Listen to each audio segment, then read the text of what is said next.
Jim, you want to stand?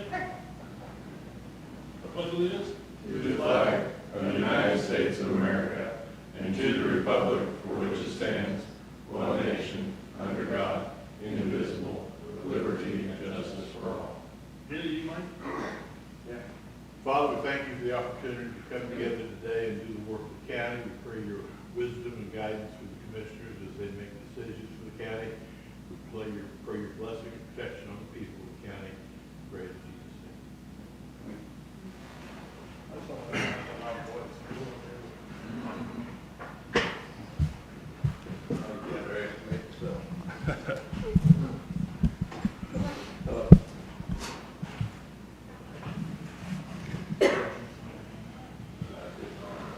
Good morning.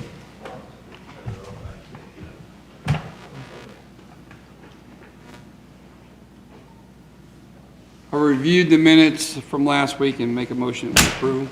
Second. Moving second, all in favor? Aye.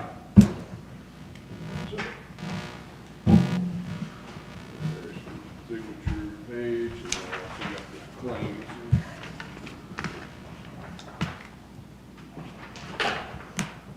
Claims amount of $824,512.30. $824,512.30. I'll motion that we approve. I'll second. Moving second, all in favor? Aye. David, you got anything right off the bat? I got an email from Kevin a few minutes ago. He is short-staffed and tied up with things, can't make it over. He's got 18 prisoners in-house and 8 farmed out. And he sent a page with some information, and I just forwarded it into Joyce and asked her to print some, so I should have that. Anything else? That's it for me. Gary? I don't have anything that's time sensitive. Got a couple little things that will involve a legal session. And actually, when we go in, I probably got a real short personnel we could talk about too, but just 5 minutes or so. All right, well then, move to department, Galen?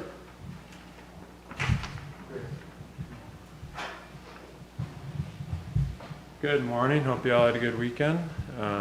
Numbers wise for AMR, we're at 21 transports in the last 7 days, which is a busy 7-day stretch for us. And 45 transports month to date, which is a little bit busier than expected. I think we had a helicopter flight out last night. I haven't seen any details on it, but it's been a pretty busy week. I think that's all I got. Thank I you. was wondering if you had any update on the contract, the draft contract that I provided for review.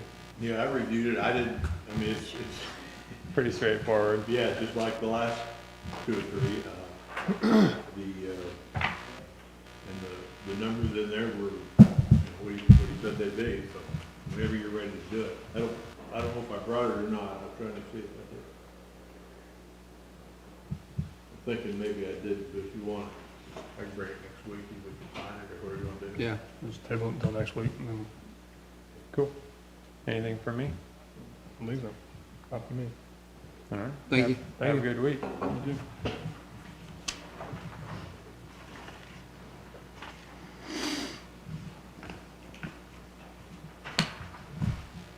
Kevin, John, Jessica, you want to visit with us? Good morning. We have we have our second CDBG grant. The Economic Development Committee has awarded $10,000 to Dreamscape Innovations, Josh Baldwin here in Mound City. And I need signatures.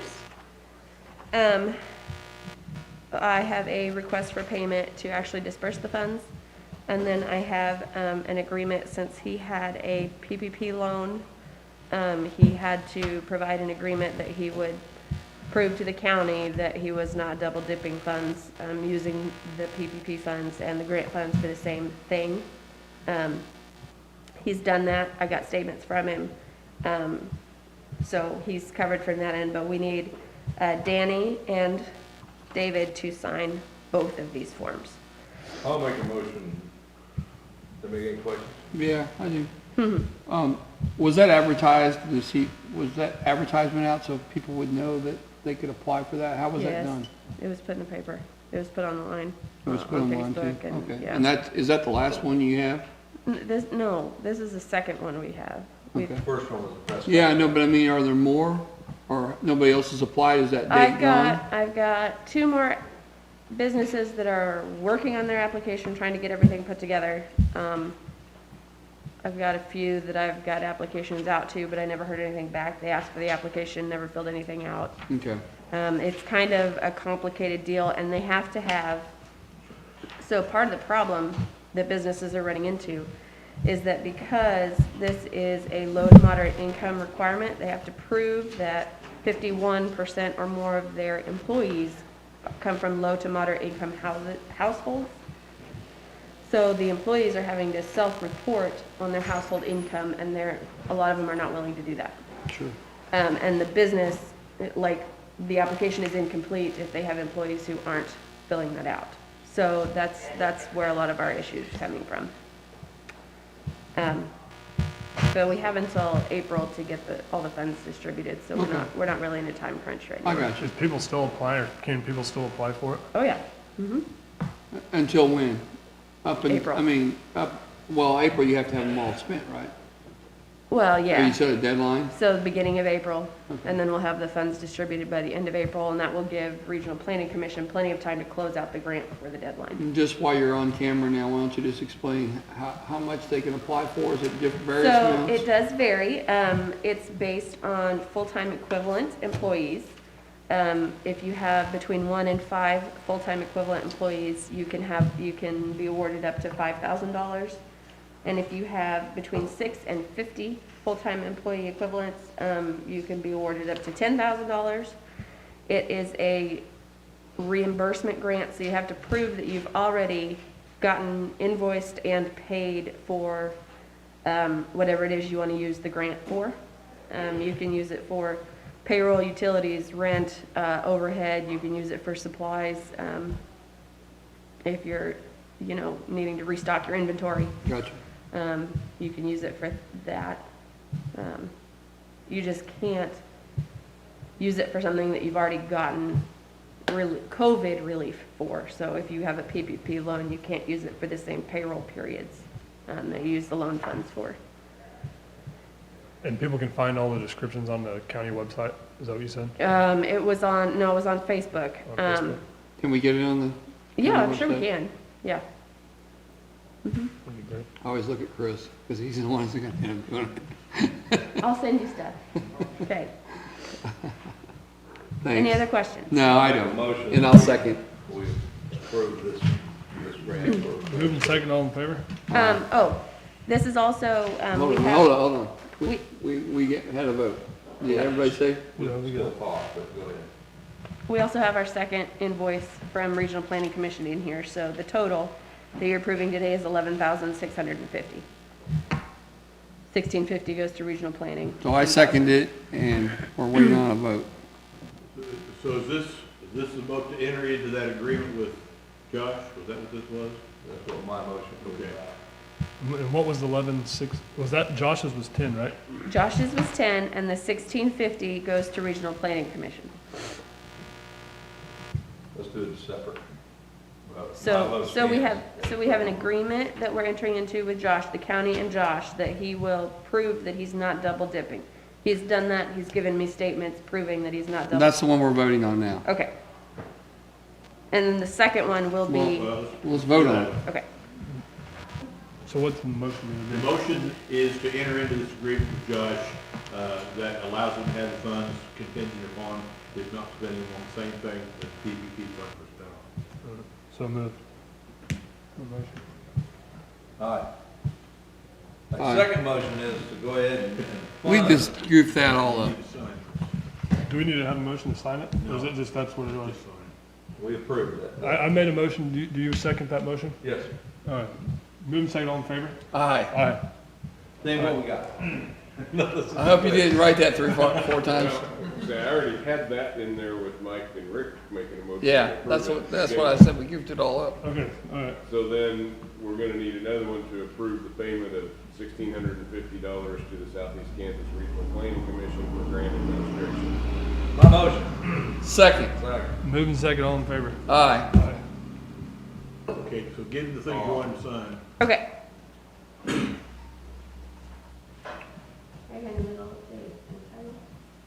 That was painful. Sorry. A lot more painful than it needed to be somehow. Okay, so we applied for like $170,000 and they came back, We applied for 300,000. We got 132,000. maybe with Pleasanton jumping in, and they applied 2 within the county, which the people that live in, that businesses in Pleasanton, they've received the same amount of money as the county, right? 2, yes. $132,000. Well, to implement the grant, there's like a few $1,000 grant. Administration fee. They're right, and so the rest of it's available for different businesses to do this. And we only have the 2 and a couple potentials, and we talked about in our meeting here a while back, we didn't start with, we got till April, but we were gonna put a campaign together and try to make it Okay. more apparent for the public to get a hold of this grant, so. If you know anybody that can use it, I mean, they don't have to apply for $10,000, but they have to justify it, obviously. And if you went through the payroll protection program, there are some extra hoops that says you're not double dipping. You're not getting money to 2 different people and making the payroll, you gotta make sure, and there's transparency requirements on that too. I mean, you gotta go to the bank and make sure that you're using this program for your payroll, you're not using this program for payroll. For the Well, for the same same pay payroll. periods. You can Right. use both of them for payroll, but they gotta be for different payroll. Periods. Right. It's auditable, so. And we're gonna get this up on the website, just a description of what it is, so we can try to get some more applicants. Yeah, I've got stuff I can send him. It'll be really easy.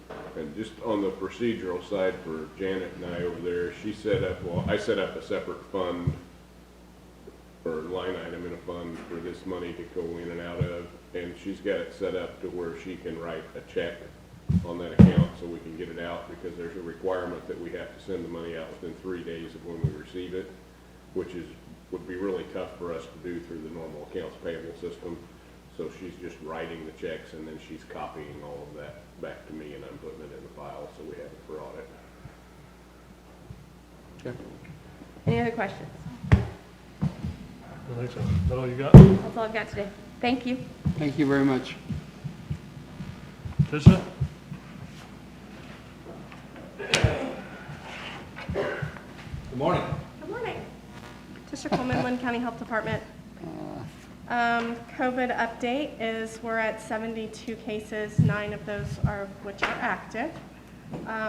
One, as of Friday, was in the hospital. I haven't heard an update this morning. We did put out new data report on Wednesday. That includes age, location, symptomatic, asymptomatic, hospitalized deaths, I think outbreaks. I don't remember what It's a great else. chart, thank What you. else was on that? Well, Doug created the chart, and that we pulled data from KDHE's website, which is, we double checked all of that and made sure everything was accurate, and then put that out. So people will know, is it on our website, going to be on our website? It needs to be, if we could get that up there this week Okay? on our website, and then will it be updated weekly, or? I think that Doug was working with Chris in regards to something with, once we run the report, is that right? Once we run the report, it can be automatically linked or something? That's what I was told anyway. That was for pulling data, but I haven't heard back from them yet. I'll try to Okay. follow them. Well, No. it was busy last week, so. But thanks for all that work for you and Doug that put that together, and whoever else. Yeah. So we have been working very closely with our medical doctor consultant through CHC. Just wanted to let you know that there's been many phone calls to her, so there's lots of interaction taking place there in regards to cases and situations. Flu vaccine, I do have our high dose and our regular flu vaccine through VaxCare.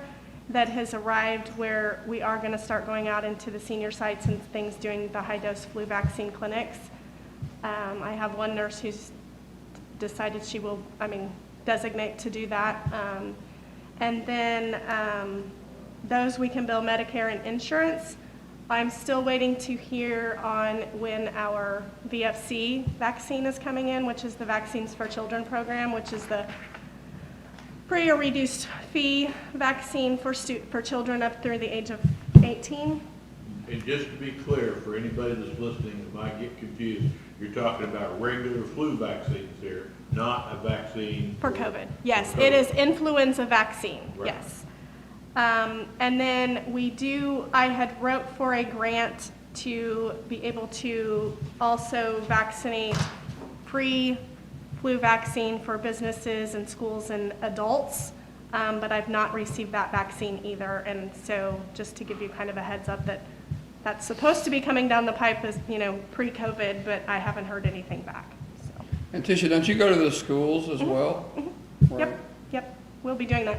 And I haven't set those dates up yet due to we haven't received the vaccine, and I don't want to set it up and do all of the paperwork ahead, you know what I mean? Right. Get it all done and then not have a vaccine to show up and give the flu Does it normally vaccine. come in mid-October? Is that what? It usually comes by the 1st of October, but again, usually the end of September, 1st of October. But again, we're kind of at the mercy of when they roll it out and when the state rolls it out to us, so.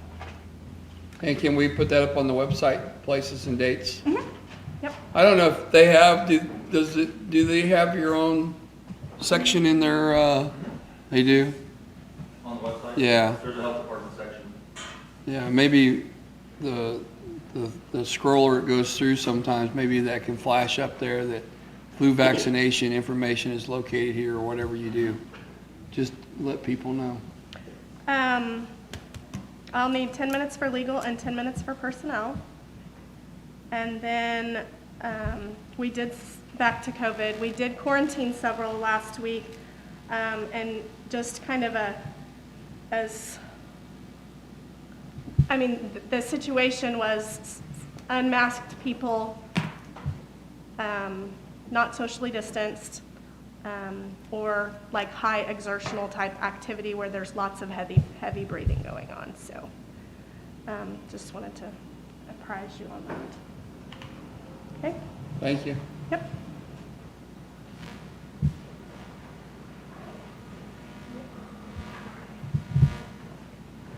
Chris, you got anything you want to update us on? No, not at the moment. None at the moment. At some point, we want to do a executive session on legal issues to talk about some of the Spark contract stuff.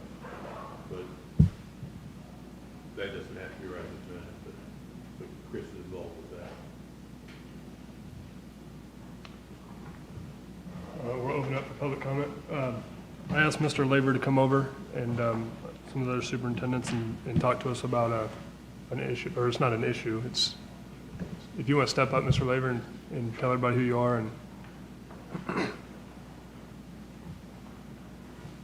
Good morning, everyone. Travis Laver, Superintendent of Schools at Pleasanton. A couple weeks ago, I had sent Danny a message about a gentleman retiring with the Kansas Department of Education, Dale Dennis. Dale has been in education currently 60 years. One, that's a huge mile point. Not too many people make any career 60 years, at least as successful as he's been. Dale actually grew up, and Royce could probably help me with some of the details here, grew up in the Mapleton area. His first job teaching was at Blue Mound. He went from, do you know the dates of that? Why don't you come on up, Royce, if you don't mind. Royce Carlson. He graduated Blue Mound in 1955 and then came back home to teach in 1960. And spent quite a few years there, but spent 53 years at the State Department of Education and had a few, started at Blue Mound, ended up being a principal at Prairie View, if I remember right. And so, anyways, just a great man in great Linn County, and we're sure proud of him for for doing well at the State Department all those years. And graduated this area and just really wanted to see if we couldn't get some form of recognition for him. He still currently owns a farm just outside of Mountain City, just north on Highway 7, actually, and frequents the community, I would say at least 2 or 3 weekends a month when he's available to come down here. You may see him at Casey's or at Cox's some, and not even know who he is, but he's essentially second in command at the State Department of Education and is retiring at the end of September. Are you thinking about a proclamation that would declare a day, Dale Dennis Day in Linn County or something like that? That was a suggestion I had. I don't know if you guys have something in mind as well, but I think the guy is very worthy of anything that we can do to honor him. I would think that did the state already recognize him up there? In other words, if not, we can get something from the state, like Karen Tyson and our representatives, Trevor Jacobs or somebody like that can look into That's a good something. idea. But I would think someone with that stature that long probably had a going away type thing event with an award already. But if they didn't, there are some State Department things that are state of Kansas proclamations or something that they could do as well. Right. I'm sure they did one up there, but Our idea was locally because Local. he grew Well, up yeah. here, and of course, his first years in education were right here in Linn County. right, sure, we will. I don't have any problem. Since you've got the details, if you guys could draft something and send it to us, then I'm sure the commissioners would be open to approving it. Yeah, sounds like an awesome thing. Very good. Thank you very much. Yeah. While I got you here, Mr. Labor, you know, with school starting and all that stuff, can you guys update us on how school's going? Just with the whole COVID stuff and just at school in general? Yeah. I'll go first, if it's okay. We started school first, so. We started in the hybrid plan, and, you know, you never can measure its success. It was very controversial. We had I know I've never had board meetings so large. A lot of people had a lot of concerns. 18 people the first board meeting and 22 the next board meeting. We are out of the hybrid plan since then. We tried to follow county data. The main concerns I think I heard from the groups that come and visited with the Board of Education was they're so worried about the mental health of the children, their social emotional state. And so they was really worried about that. It was very inconvenient for parents whenever it came to child care and things like that. They had to take care of their own children, in other words, 3 days a week. And they didn't care for that. So I really think that was the two biggest complaints. On the other side of that, in the hybrid plan, we've only had 1 or 2 people quarantined in our whole school district. You know, down south of us, Bourbon County, they had over 90 last week. Up north, Prairie View District, they had over 60 quarantined last week. So was it a success or not? I don't know. There's no right or wrong in this COVID situation. What I've learned more than anything, whatever your lived experience is with COVID is what you think it is. If your lived experience was one of your coworkers at age 25 died, then that's what you think COVID is with a 5-year-old at home, because that happened.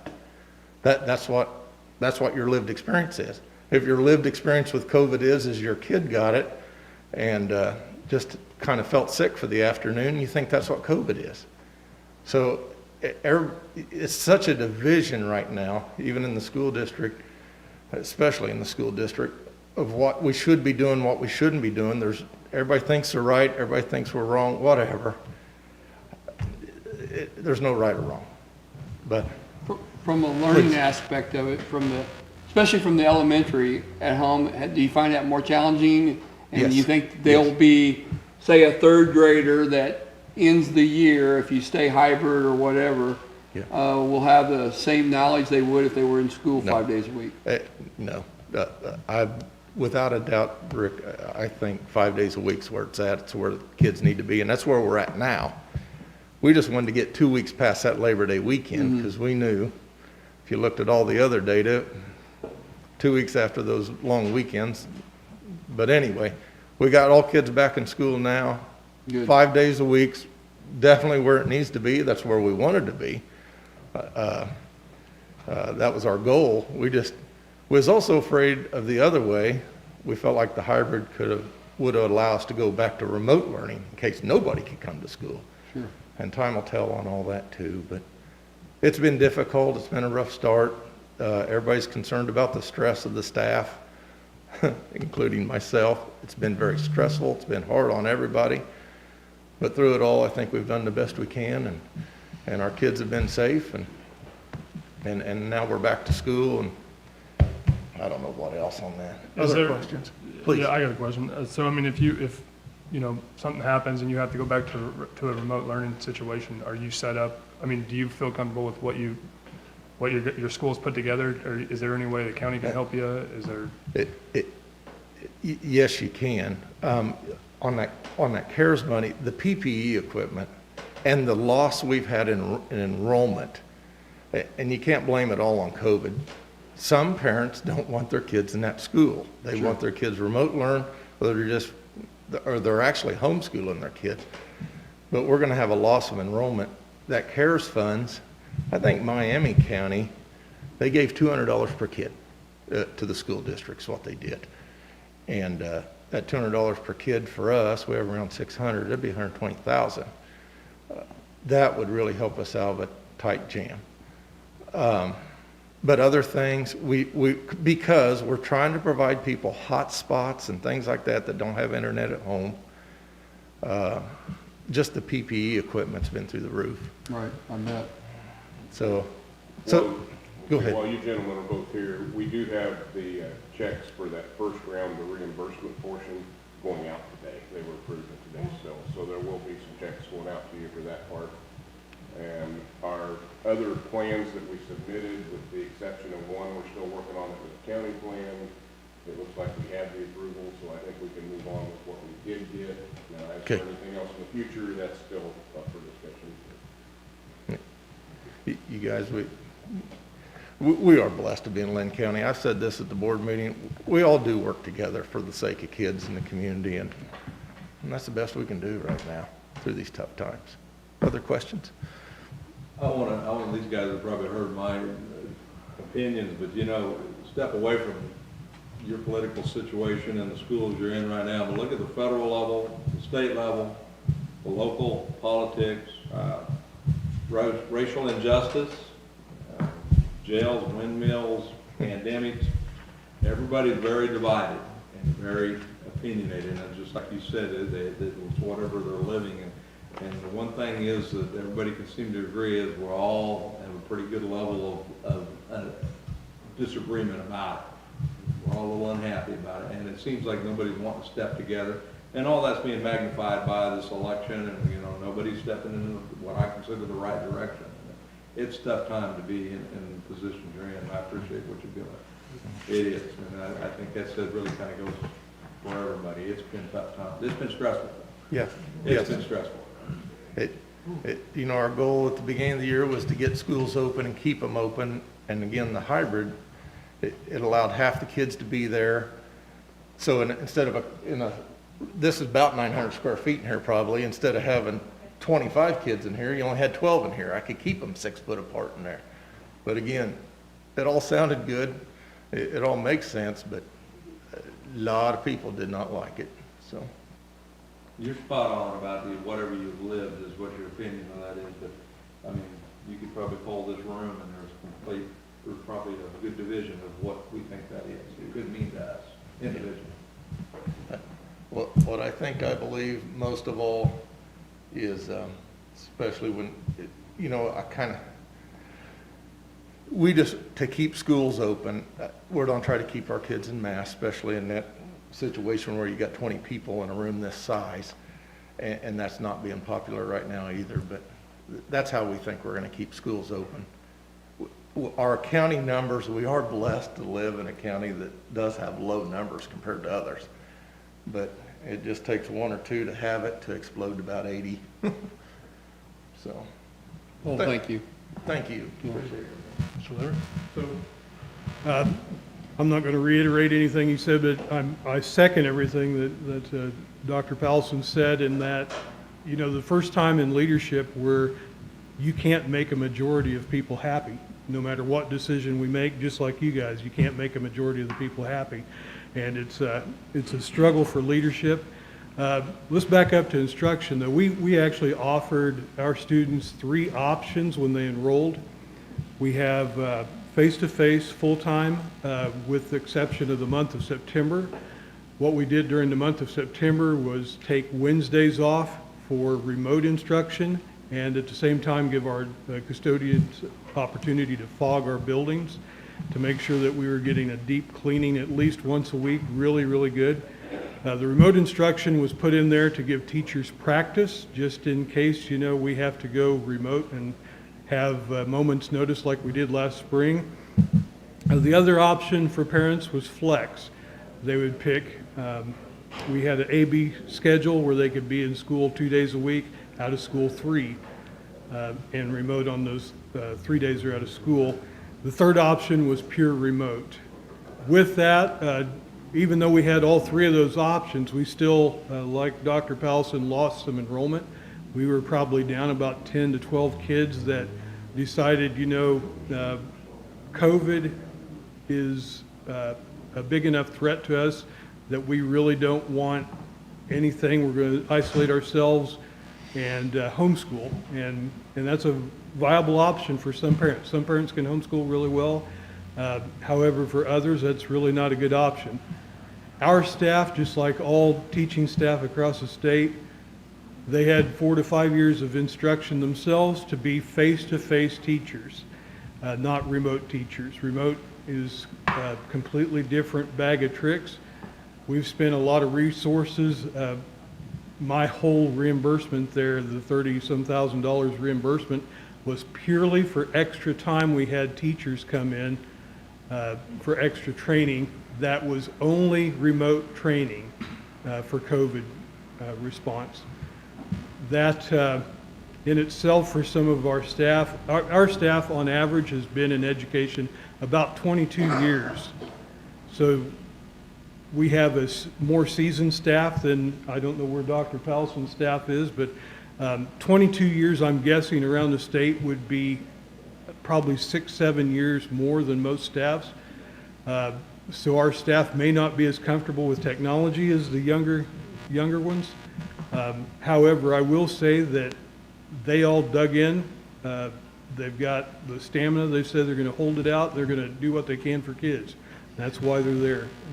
And for your school district, for your learning, was it all the same through all levels as far as, were you using Zoom classrooms, Google Docs, Blackboard? What was yours like? So our grade school is all using Google Docs. Google has a Zoom feature in it as well. All that for schools is free, okay, and actually seems to be pretty solid. Works very well. We've had some hiccups along the way. We've had some little Dannies in the room that like to kick the teacher out of the class on occasion, but we've got some of those figured out. Of course, I can pick on Danny because I had him as a student years ago. So, but we figured those glitches out and ways to lock those functions out so students can't do that anymore. But there's like everything, there's growing pains, right?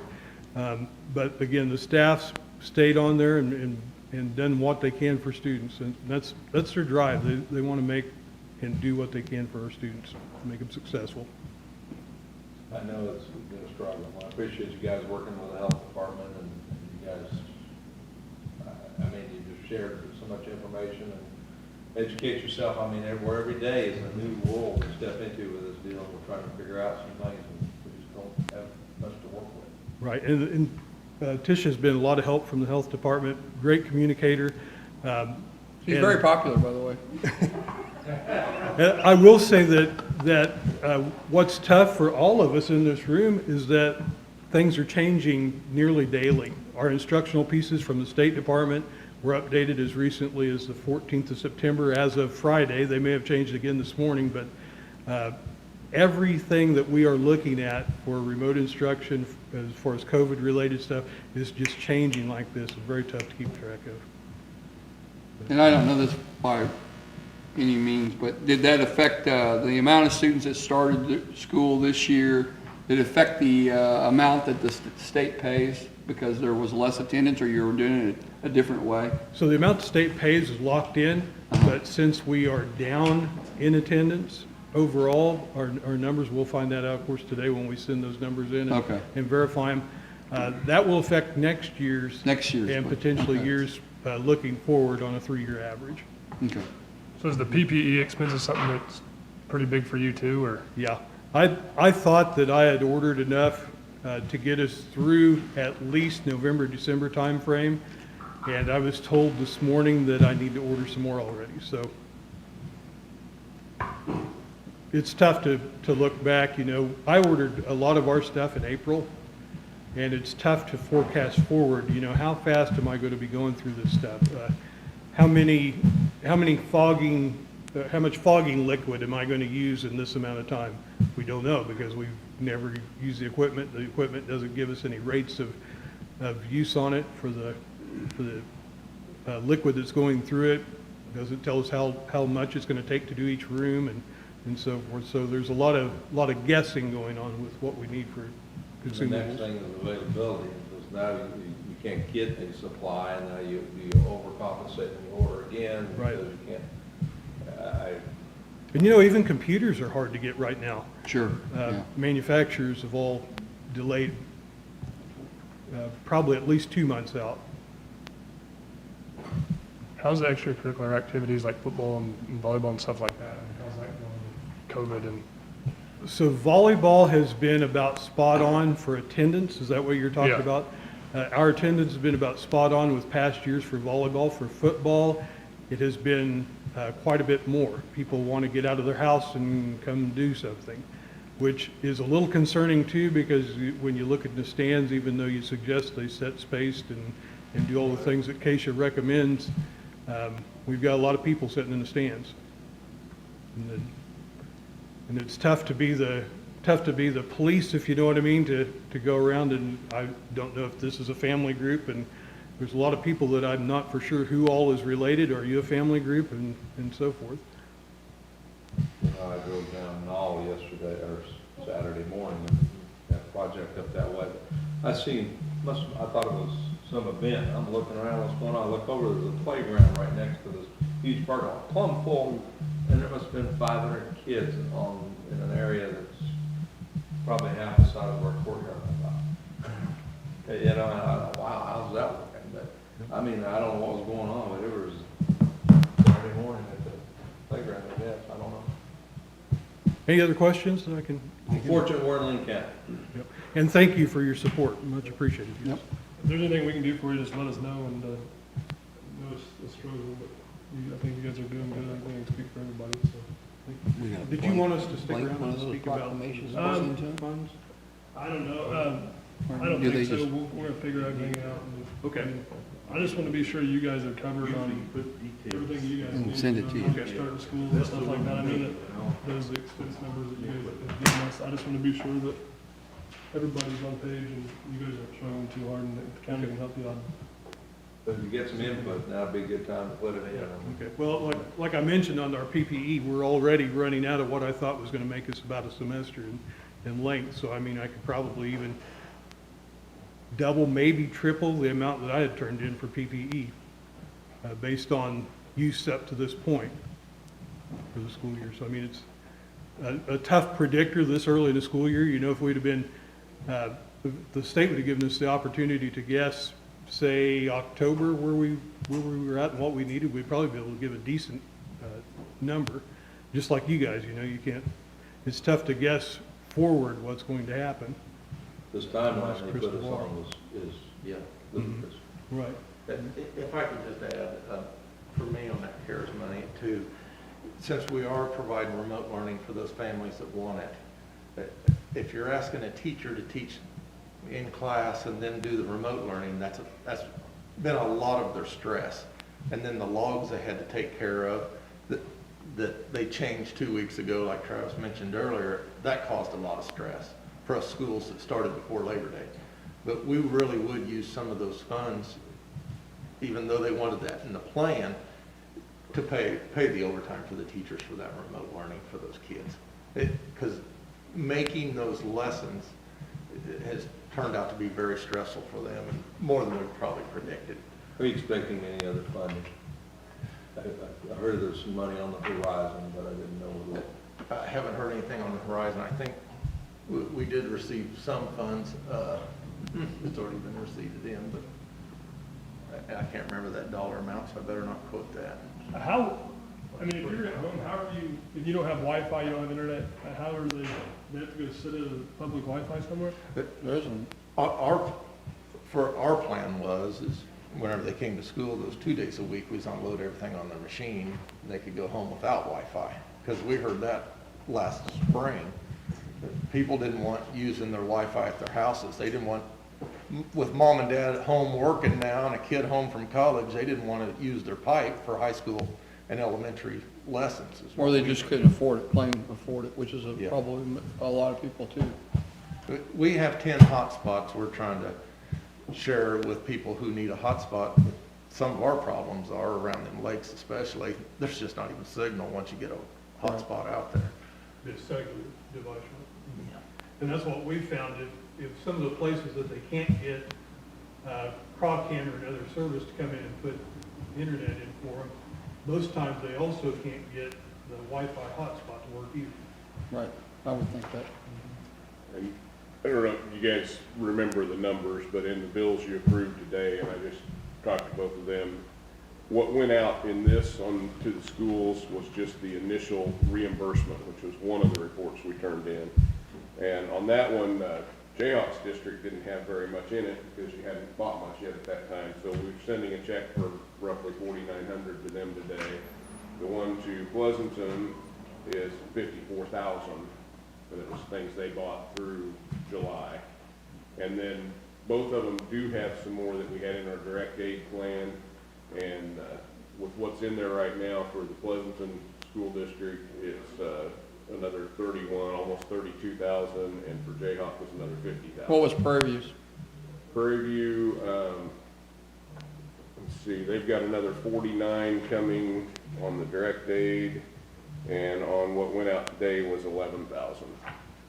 So not that, you know, depending on how everything works out on some of the projects, that there could be more available, but that's what's already in and approved at this point.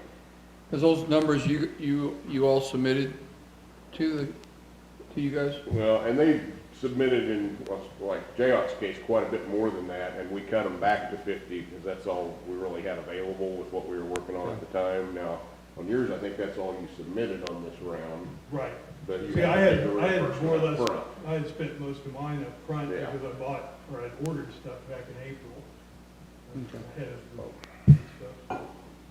And these are the CARES funds, Right. which is different than the SPARK funds. Well, it's the Spark/CARES Act, Okay, but this is out of that money that It's the out of county received okay.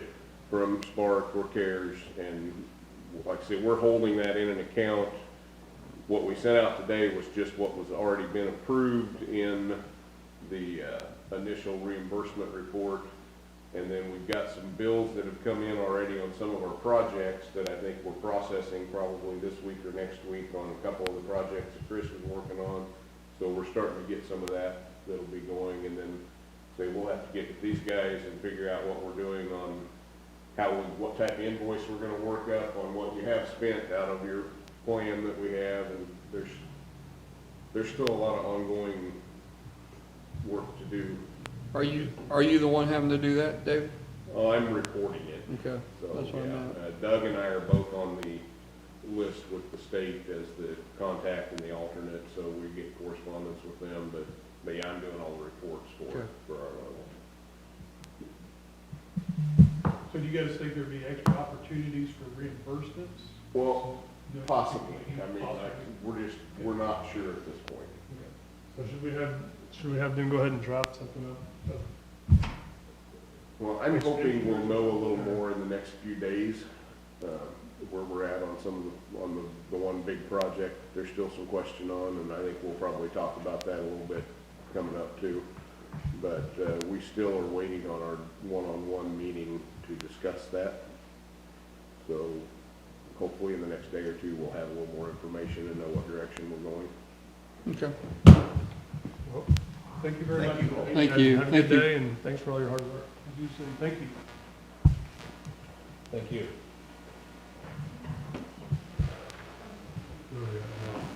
Jackie. Jackie. I saw Andy in here. Did he need anything? Danny, need anything? Andy? Maybe, maybe you, zoning issue. That's what he said too.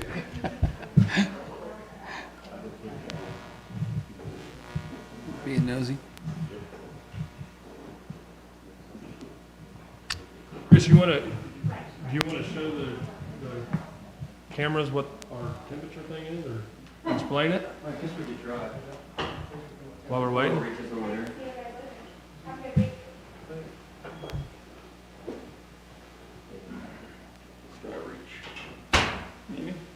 So I don't know if you guys can see this, Yeah, but you can see it kind of, yeah. in the thing. These are the thermal view units that we ordered. We ordered 42 of them.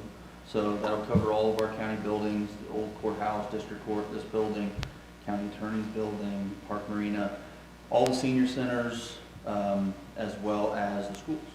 So we ordered some, they had asked for some of these as well.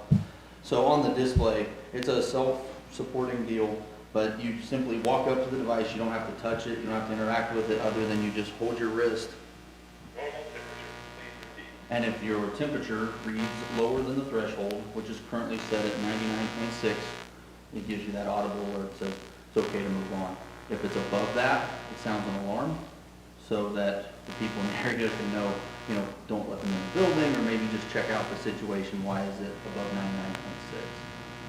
And we know, maybe they should have seen these, oh, and I didn't mention there's 2 of them at the health department too. But the same thing they're using in doctors' offices and KU Med. I know they've got them there, so we just started putting them out. We've still got a few more senior centers to do, but we've done all of the north end, Parker, Lacine, the park. We've done the health department. We've done all the buildings here. I still have the county attorney's building to do. And then this afternoon I intend to finish up the senior centers with these. And then we'll get in touch with the schools and get them. How do you make sure people, you just kind of watch it a little bit and say, That's a hey? good question. I know Jackie was working on a little bit of signage just to kind of let people prompt them. They're very smart units. There's a lot of advanced features that you could use. Now, we currently don't have intent to do that. But there's things you could lock doors and things with them, but we're not doing that currently. We could if we needed to. But yeah, if the district court, for example, because they have a monitored front door, it works out better in that case. But I know over here at the old courthouse, the hallway, they can hear down that hallway, the echoing. And in this building, we've got the office staff up front. So for the most part, every place they are, there is somebody responsible, and they're asking people to make sure they use it. Whereas the Justice Building was designed with the electronic glass, probably with some security. Yep. Actually have that when we have a permissive, that had to pass that test in order to work on the glass doorway. Yes, that's correct. You can either make it lock a door because the temperature's too high, or unlock a door, or take some action, whether it be an alarm, a light, something like that. The form C contact inside. That's exactly right. Yep. And they're very well built. They're very, very nice. Any other questions on these things? Just keeping our website updated, so more and more people start to look at it, that we can keep it going, especially with the voting coming up and some new stuff with the health department. If we could just keep that website going, and how, you're very creative on the thing that roves across, or different pictures appear on what's important and what's happening in the county. I think it's, more and more people will use it if they know it's there and it's updated. And if it's not updated, then people just get annoyed with Yeah, it. because it gets stagnant. Yeah, Yep. but I appreciate that. You bet. So like the Justice Center, will something be built in, like, this is a new project, will there be something that's like permanent, that reads temperatures like that? I mean, is that something that you think is gonna be here from now on forever? Great question. I don't know. We could certainly build them I mean, it wouldn't be built into the building, but It we would could sit interface. free, into but it'd it. be wired into the. That's correct, yeah. Okay. But that's something we could absolutely do. And they have more benefit than just COVID-19, obviously. The flu, we get that every year, so, you know, it's not like after we get beyond some point with COVID that they're just useless, they're useful.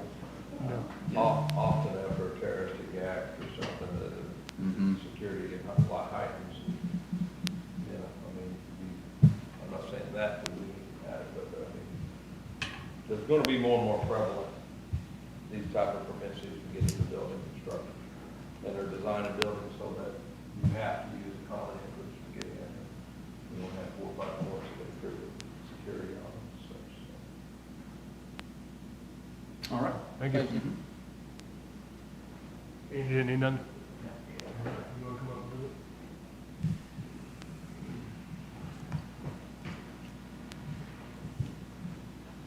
Jackie Messer, Public Works Administrator. I had a burial permit that I wanted to bring forward. It's from Chad Page for Rural, Linn 1. They want to put a water line across about at the park entrance. Linn County Park, across the road, 2-inch carrier, 4-inch casing. We looked at it. Here's information on it. I'd like to get approval of it pending the arrival of the check. I was supposed to be here this morning. They want to do this work as soon as they can. Everything looked normal? Everything looked good. Who had to look at it? Jason? I did, You did? yeah. And I'm real familiar with the area, so. You have a permit number Oh, on I it? forgot to get. We always do that. Do you need that back? What do we need? You have, You need to approve permit number. Yeah, I I have get one. that. I forgot to get that. I'll get that for you back. I came in Friday late and I just didn't even think about it. We're working on we had one piece of equipment we need to install for the airport project. It's the PAPI, which helps some land. We're a little bit uncomfortable of doing that without a little bit of professional help, so there's enough money left on that grant. Andy's been in contact with somebody up in Topeka who does this, so they will supervise the installation, so we're not sitting here. What is it?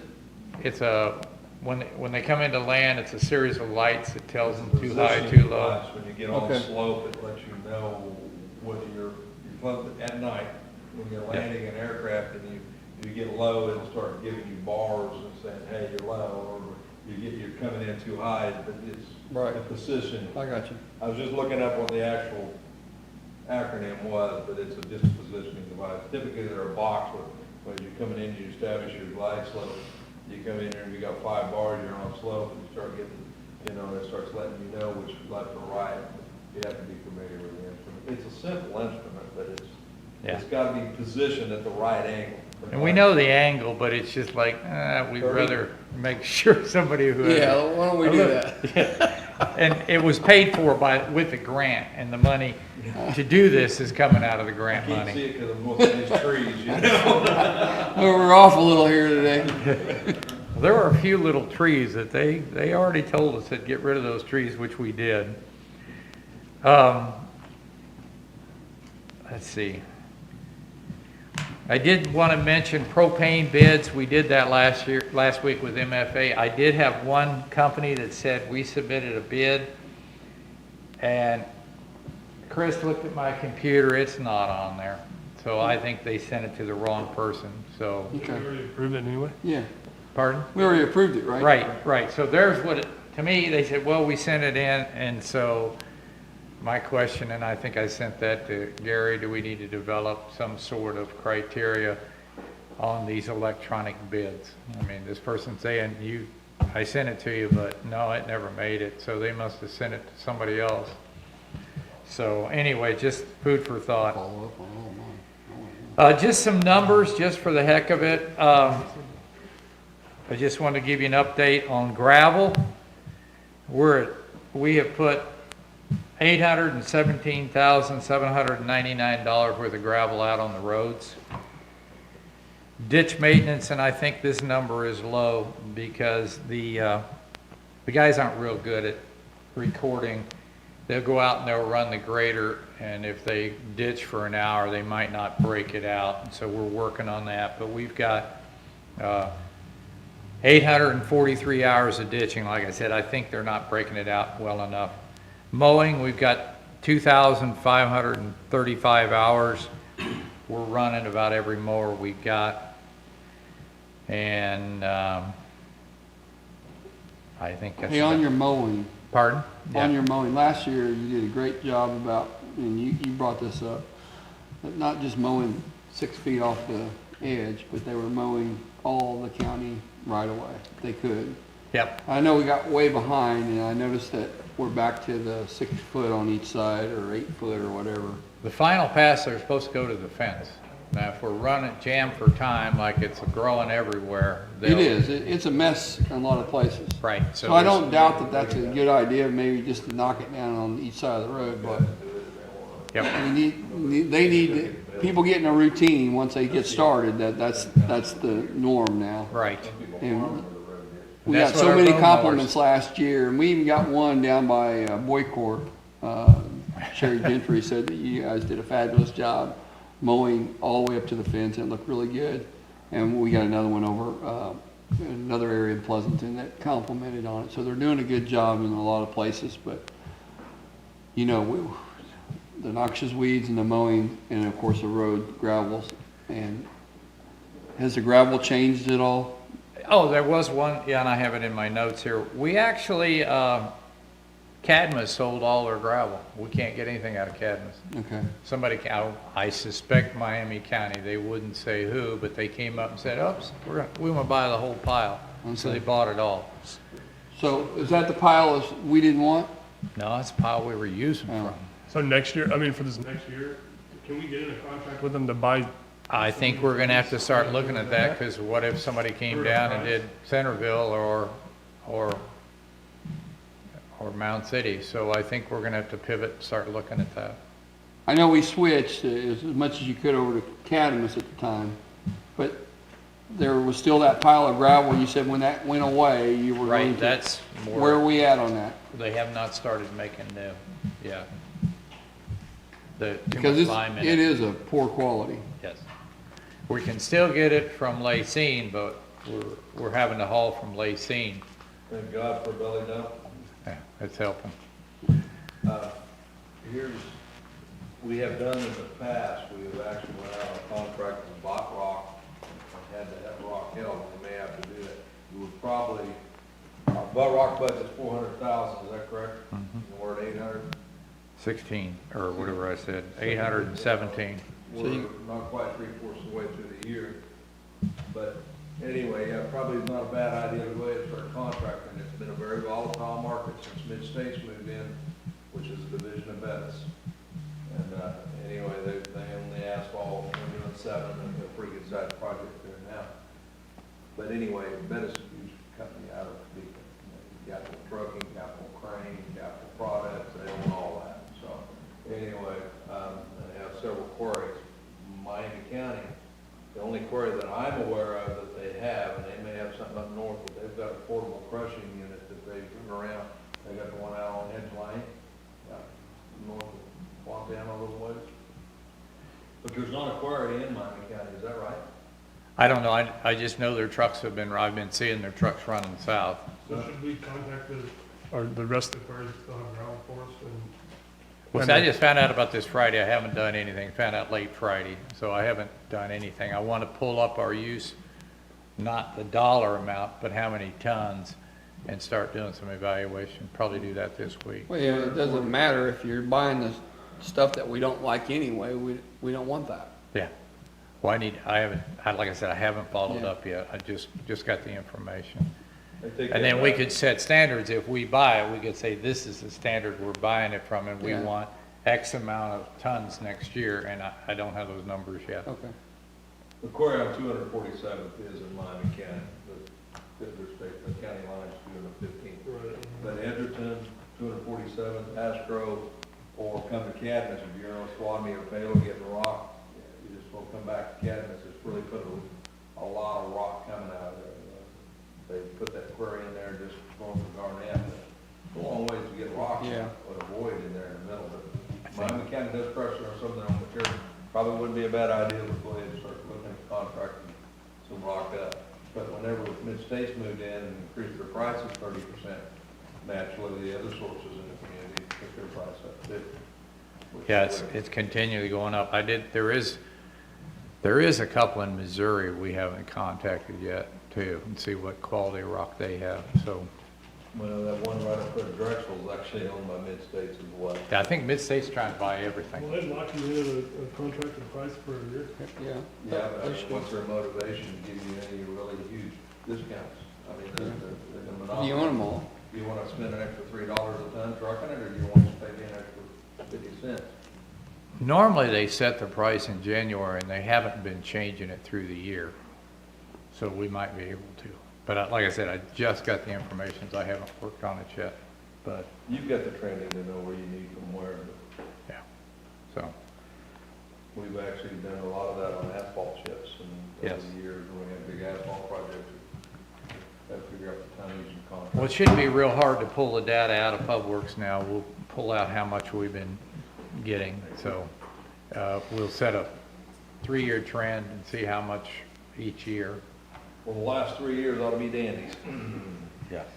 Because we will hit a We used to have million this year. $240,000 a year rock. Well, I remember when I first got here, asking for a load of gravel on a certain road, and you said, we're out of money. Like, what? Close to $1 Just million. don't, we ain't gonna do anything? Yeah. We're out of money. And the first year I was here, we were actually, if we had 180,000 per district, they weren't spending 180. They were like 130, 140, 150. So we are spending every dime of our gravel money now. I think you can see the difference. I can see the difference on the I road. can too. So once we get all the ditch work done, you think that price might go down a little bit? I think ditch work. Never ends. Gravel usage. Washing off into the ditch? Well, you're pulling up the rock and you're picking up the dirt instead of. Yeah, it's just, And then you're picking up a little rock, but you get the dirt up in the road and it looks bad, whether it is bad or not. And they usually almost always gravel right with the ditch work. Is that right, yes. So it's just gonna be never ending. We are doing a lot of ditch work. It's part of their routine. But like I said, I'm assuming, I was talking to them not long ago and I said, you guys gotta break this out a little better. We're still tweaking PubWorks a little bit, like I just found out that the mechanics weren't recording all of their time. They were just recording their time that they were working on equipment. But that's not what I want. I want all 40 hours, because if I yank Mike Nation to go work at the landfill on a project down there, I want that to be able to pull out that data and say, this is why we're tweaking it. We're getting there, but we're getting some good data now. And I think that's pretty much it. All the chip and sealing done for the year? Yes. Chip seal, we're gonna do some asphalt work this week. We haven't been able to get hot mix. We've been trying, but we've got a couple of patches we wanna do. 7 highway jobs and taking precedence. Yes, and you just can't get it. North of Beagle, I never heard of a profile graph until we did this airport project, but they had if you run a truck up to 60 mile an hour, it was like really weird. And anyway, everybody was complaining about it. They went up there and milled that back down. Apparently it didn't reach the profile graph. And you think about landing on an airplane or an aircraft with tires as big around 70, 80, 90 mile an hour. How important that would be if you didn't get them bouncing, but anyway. I was wondering why they were pulling that over. That doesn't look like a bad road. Yeah, they milled it back down, and there's still some pumping going on. And speaking of which, I got a report on 1700 Road. I was gonna say something to Joyce, but that's our asphalt between 1095 and 1077. There's a bridge between Isla and Hassel. The approaches are, they said the eastbound lane is very bad. As well as east of Parker between Guru and Isla on B23 but that's a road, the approach on that little bridge, if we fix the north half of that bridge is, it'll jar your teeth, you hit it with a truck, but I don't know what to do with it. Apparently there's some decay going on there. That's on Giroux and Islet, well, I'll get with you on it. It's on 2200. The one we went in there and patched that one once, we patched that one time. We're gonna patch, that's what we're waiting on hot mix, that's one of the locations. The other location down by Prescott, we've got an issue. So we've got 5 or 6 issues where we're just gonna put a overlay on top of it ourselves to try to fix it. I'll get with you after this. Yeah, that's that one that has the bridge and the culvert side by side. It's kind of crazy. We were talking about that this morning, about getting a piece of equipment down in there and work on that. You usually live in front of me, but I got 3 or 4 little things. Yeah, yeah, I hit it that one time and yeah. Normally I going slow enough, I'm looking at this stuff and it doesn't bounce it, but that one day, I said, whoa, we gotta go look at that. So, okay. For some reason, that road 2 miles east of Parker at one time was the second busiest county road in Linn County. You're making that up. No, the first busiest road was over the power plant. There's only 4 people back then. There's somebody called me in the power plant talking about some asphalt stuff. Did you talk to him? Did you talk to him? Anyway, now between Just kidding. 1077 North and Parker was the second, and the power plant dam was the most county. I did get word back through there because I had made an inquiry earlier about, well, we're doing the dam road over the dam, and Who? we did. Right, We did right. that dam road, Yeah. and normally, I guess, Effigy or KP&L used to help out on the expenses, and just found out last week, oh yeah, we're willing to. Well, we've already paid for it, done it, but we haven't. Jessica's called them and was reaching out to her contact, so that must be what you're talking about. So we're gonna follow up and see if we can Do get we a have little bit an of old help. written agreement on that? No, We probably would be nice. I'll get with you on that. I've got the name here, if I can dig it out in one of my notes. So, yeah, I've got it in my emails. A PAPI is a, let's see here. I thought that's what the lights did out there. Is that not the same thing? No, those are the lights on the edge of the runway. We did those. But the PAPI is the glide path. Pardon? If you're coming in, you can't see. That's done, that's there. This is the lights that tell them the level. the level of the Angle. plane. It is a precision approach path indicator. And that's all it is, establish a glide slope. They teach you that in pilot's training, you gotta always make that glide slope. Well, you're doing this after dark, and now you've got these lights that are well off the center of the runway, so that they're not, often these little aircrafts get off the edge of the runway or something, but they don't want them taking out these lights you have, so they position them off to the left-hand side. There's a series of bars that make sure you stay on path, and you're a little low or a little high. Take out a few lights, did you? No, I always manage to miss them. How's the fuel doing out there? We're about ready to order another load. Do we advertise on the lots that are available for sale out there? Do we ever advertise to anybody? Not a lot, we haven't been. We need to get those access roads done. Right. Which we haven't started on. I got an inquiry from Mr. Shannon last week, says he's getting ready to do another building and he wants to know when we're gonna do it. And I said, we're working on it, but So I noticed that, like, you can probably speak on this, on some of those little small airports, they have like commuter cars. Is that the counties provide those for people? Often if there's an administrator that sets on them at a given hour, you get a little green book every little bit that tells you who's there and when they're there. And yeah, a lot of times there's a police car sitting there, somebody can jump in and take off and go get lunch or do some business and bring them by. Has that ever been like an idea of that for us? we haven't got to that yet because we've only got, It's gonna be a little, probably easier to maintain now that we have a little more technology. Years ago, they had about had to have somebody hand in the keys and get it back, make sure it wasn't total, one dragging an axle when we got back. I flew in Bay Center one time, a guy handed me the keys to a 1-week-old truck. You sure you want me to think? He said, yeah. He said, I got your airplane, it's okay. Yeah. I'll trade you if we have to. But, yeah. Yeah, it's not a bad program. We could put a lockbox in, and, they could call in, and there's, like I said, there's communications are so much better than they did when I did a lot of flying. Well, when we get the restroom back, they have the code on the door, they can get into that restroom and we could have a lockbox in there. Maybe if we had something like that, we could let a few more people land in there just to. It's a courtesy vehicle, is what they call it. Well, when they start, we've got, what, 7 more lots that have been sold, but they haven't been developed yet. So he's getting ready to build the next building, and I don't know which one that is. I didn't talk to him. I don't know if it's gonna be the 3, or if it's gonna be the mechanics building. I'm not sure which. It wouldn't take a significant amount of work to build an access road between them. The problem we've had with him is the drainage that he's trying to. Yeah. If he's trying to build a T hanger there, it's a long building, we got a drainage issue, you're gonna have to, it's gonna affect the elevation.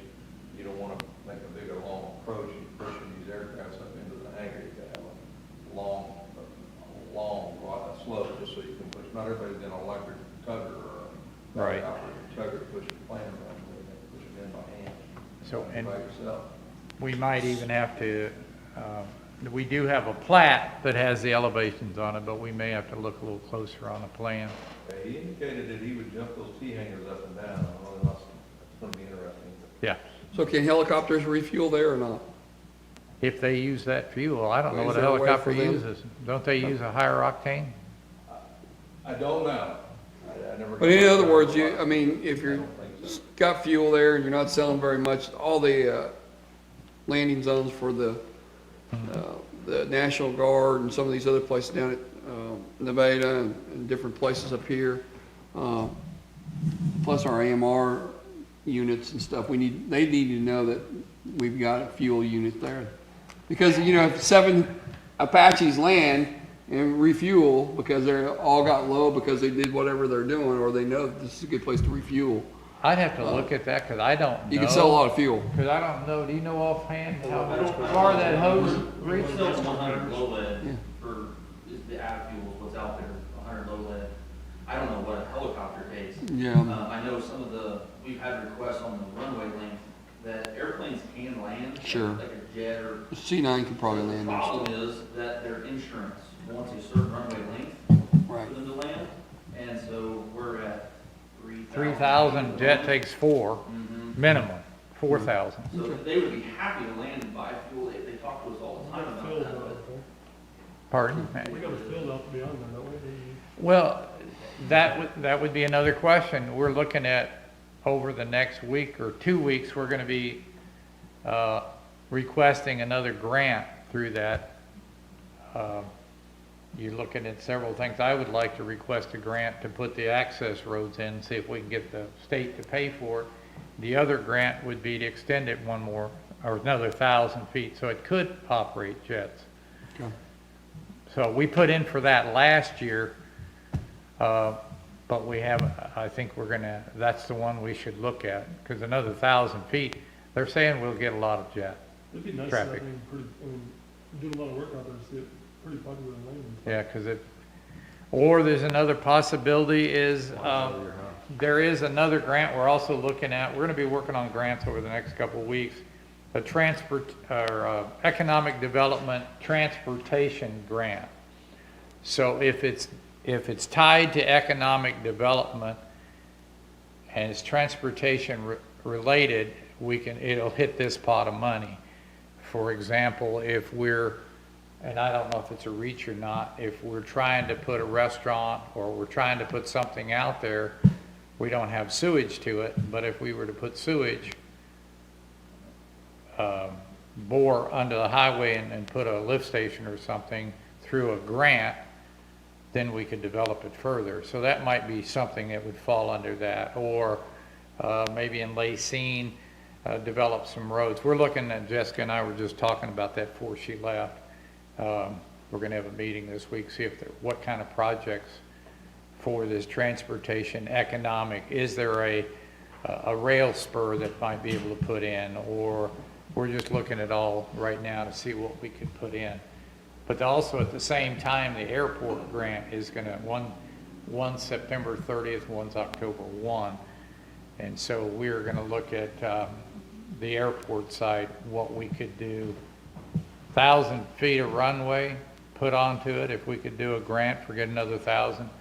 I'm told that we would get a lot more traffic out there. You could put a King Air down on it and do air ambulance and things like that with that. But a lot of that's transport, like for the nursing home in Prescott. Sure. Is what we looked at originally.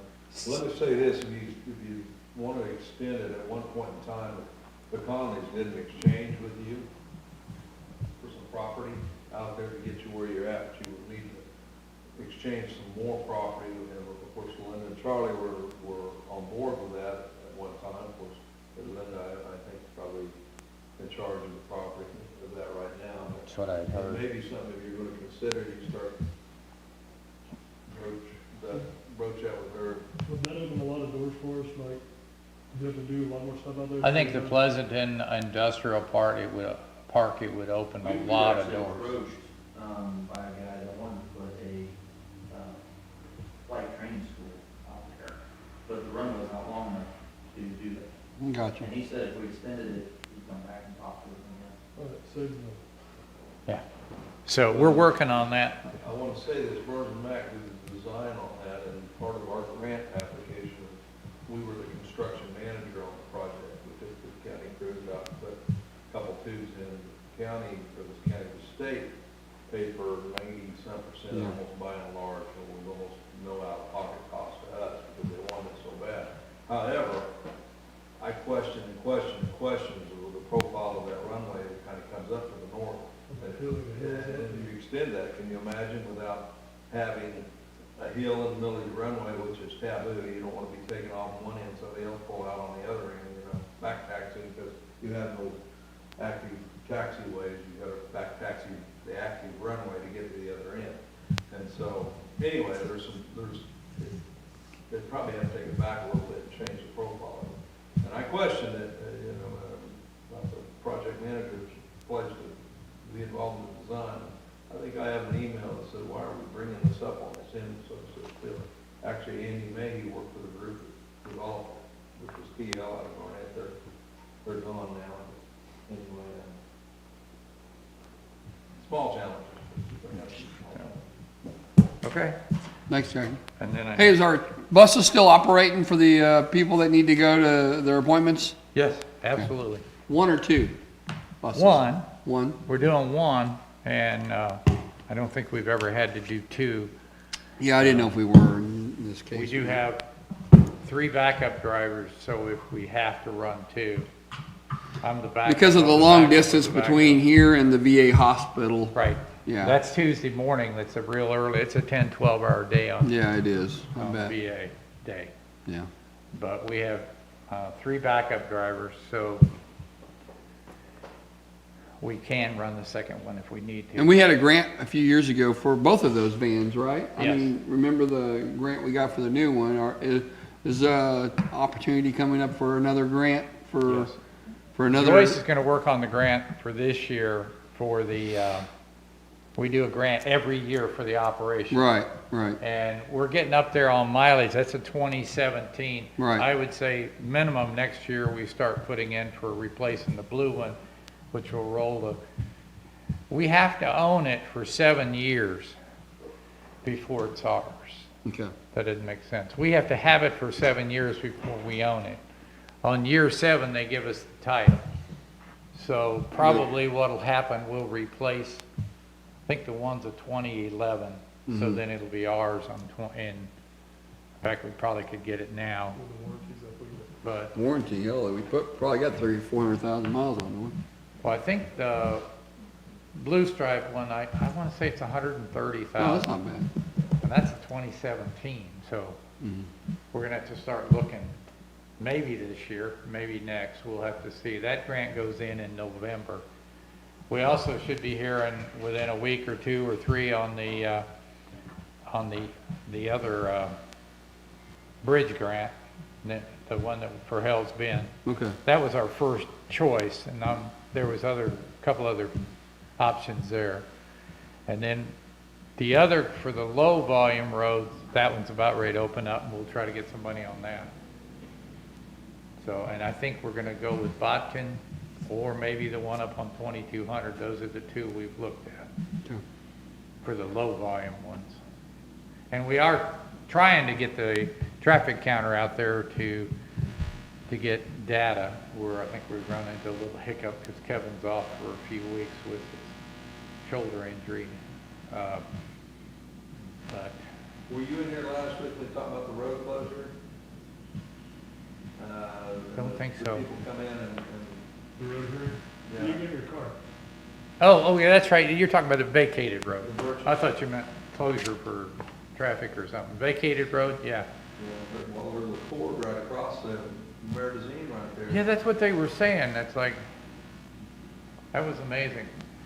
So, That's Rick's old stomping ground. he should know exactly where it's at. He could get out there with some waders and show us. Probably Yeah. knows where his tubs are. I didn't want to tell you, that's where I got all my fish traps at. All right. Is that all you got? Yep, I Thank think you. we needed I'm lost for a it. little. Illegal. What do we have, you know? You got rid of Wade's got, I think, don't you? Tisha needs 10 minutes legal and 10 minutes personnel, and we need about a 20-minute legal. I think. I need about 5 personnel while we're at it too. And the one, Makes a total of 45 minutes. and Gary, the one would be Yeah, we want. 3 of us Yeah. with it. What's that? Dragon Fish and You want to say that again? Yeah, we need, David wants 5 minutes for personnel, Tisha wants 10 for personnel and 10 for legal, and I need at least 20 for legal. It would include, for part of that, we would include Tisha and Chris. That's my motion. Second. Move and second, all in favor? Aye.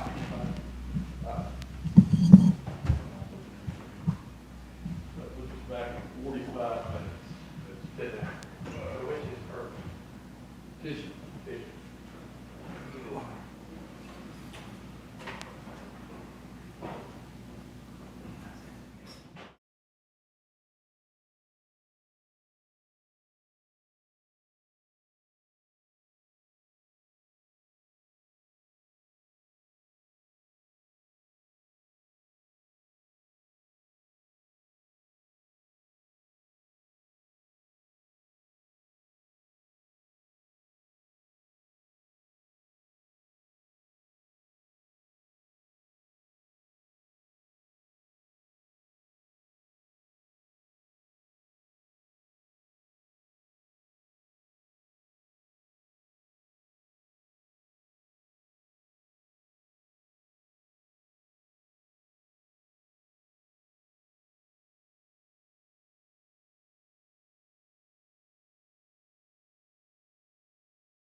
It's always nice to compete with the guy selling to buy. Well, there's a huge environmental impact on that. Yeah.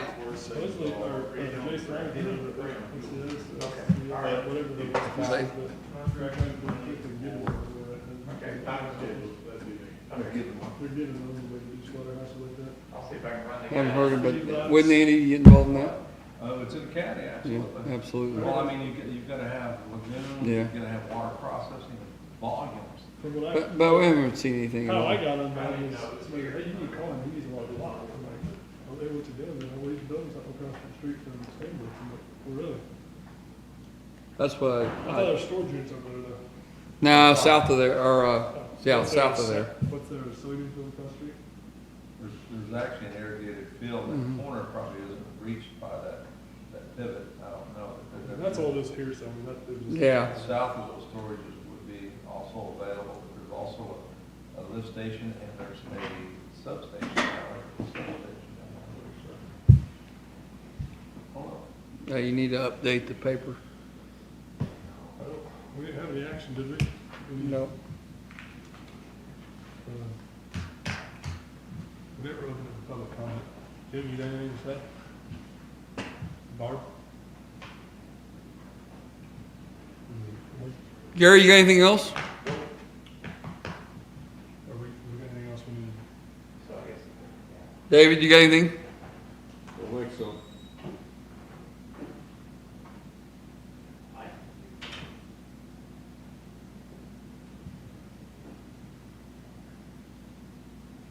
Also be aware that for some reason, it's not on any mapping, but there is a railroad right of way, a spur, if you will, that went to the power plant.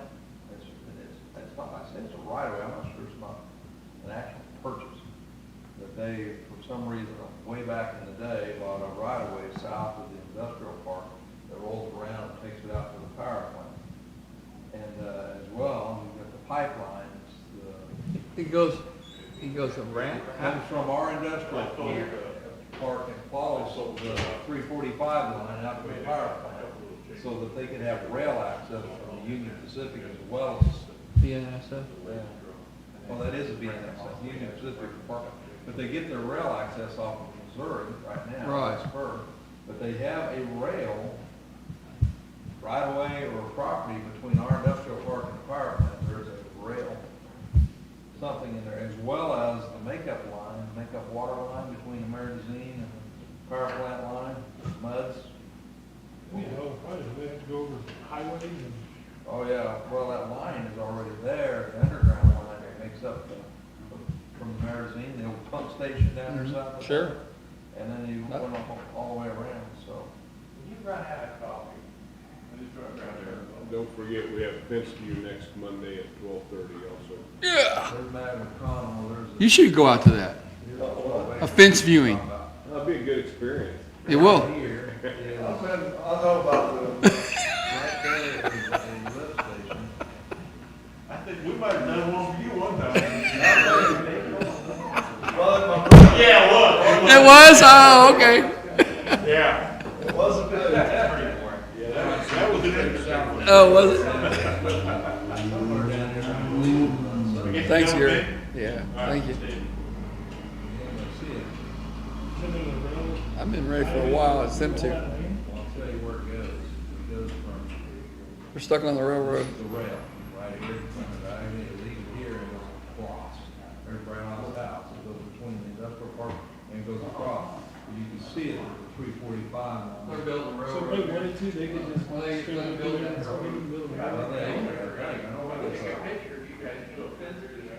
There's a high voltage line back there too. And, but anyway, that rail, but there's a line that goes from this pump station is located right down in here. It comes right down in, to right in here to that pump station. There's a line that goes Big over weak the plant? discharge on this side of the dam. Got a big like weak the plant? power plant, like. Yeah. Oh. This part is out of here, out of the road. It sucks out You water. got that- what's it Can't called? take water for the power plant, What's it like called, bro? part of the permitting process you guys have to go through in order to the lake gets left. For ads. Well, the river gets high, you can keep the rip out of it, but you can see it in this gravel road right now. And if you're looking, then you can see part of the. That's too bad, that thing's been around since I was a little kid. Unfortunately, voted to color. Oh, it had to be once. Now they gotta gate it off. You see how close this road is to the magazine? It's trying to cave off, and you gotta watch that right there. Anyway. There's the road. JP live back there somewhere? Jerry Cole? Yeah, he lives a way on, over here. It is what it is. But yeah, there's a spur between Oss house, it comes off this rail. And No. So they're allowed to just farm that and use it, or what? I don't know whether it's a right of way that's granted them, or if it's a actual ownership of that. But I've heard of an ownership thing. You did a lot. But they bought that, and then I think that line that goes to the river parallel out here, pretty close together. So when they put that spur in there, that's something that DNS seven, we're not power plant, right? The DNS seven is trying to cover all the costs of that. Unless they can negotiate something, a rail is usually paid for by the individuals. Oh, really? And we did that one over Wolf Creek where they bring a generator in there that it was all owned by, I mean, miles of it owned by the nuclear power plant. You had to be moving on. I figured that the railroad would be in there just to have access to the plant like that. And then after, Well, I mean, eventually. there's some revenue justification in their deal where they're bringing in cars in all the time. And they may be able to negotiate with the economic development portion of the railroad, which was somebody we've had to work with in the past. But on a deal like over here, we bring a rotor in for the generator, and it was so heavy, it couldn't be moved logically, so they brought it up, the Mississippi, well, I won't say it was the Arkansas River, brought it up into Port Catoosa, and then railed that thing up to the power plant. But that rail down there, that spur was miles long. We had to go down and cut brush, hadn't been used in years. To get that thing through there? Yeah, replace railroad ties, and to get that heavy rotor for that generator. That's a 13 meg over there, these are 750s up there, let's see. They're smaller, but they have more output capacity overall. It started out as 11.5 and they upgraded to 13, which probably is the reason I needed to replace that rotor. Yeah, I hear that. No problem. Isn't there a big concrete plant over there, with a block and stuff on it, over there? Are they over Well, there? Monarch down by Humboldt, Chanute, Are those two things that keep that thing running over there? I don't know if they do block, they actually make cement, Oh, is there? and Astro does too down there by Chanute. In fact, for some reason it said 41 on there. Eight. We So got. those three businesses are really keeping up. Yeah, What, how far is it, can you say, hour and a half? The Chanute, probably two. You know what was odd, when we needed some fly ash for that airport project, to stabilize some soil, we were looking at it, 15 minutes from the power plant, they're wasting this, it's going through the forge. And we could buy that same product from Iatan, being transferred to Chanute, to Astro, and then through a bagging facility, and then transferred back up here, cheap, and we go up through really 10 minutes and pick it up. We didn't have to use it. 2,000-pound bags or something? Well, it wasn't mega bags, it was, they was actually bulk loads, they were, back trucks is what they were gonna let it come with. As it turned out, they didn't need it, but it was significantly, we paid for all the transportation of it, it was no. And these guys all the while, the farmer, you couldn't get nobody to talk to us, and the farmer was wasting it. Yeah. At the time, my trucks were getting that black ash off the power plant, and that fly ash bin that comes off unit 2 was sitting there, and they were hauling out nothing in their landfill, just wasting it. But we couldn't get it bought. They do a lot of that out there, dude. I've only been in there one time. I was in there with Insco Painting Company. I was work for them, and looking at some projects, but I didn't get in there. Do we have anything else? We can make a motion to adjourn this meeting. Hey, Rick, you got anything? David? Did you guys get the railroad built? We did. We're redesigning the county. We're gonna take it over. Well, that railroad right away may end up being a problem for you. It's kind of like your airport extension. It may be a problem for you. We don't get to negotiate that. I'll make a motion that we adjourn for the day. I second. Move second, all in favor? Aye. We were looking to buy more property, but industrial park, and whatnot,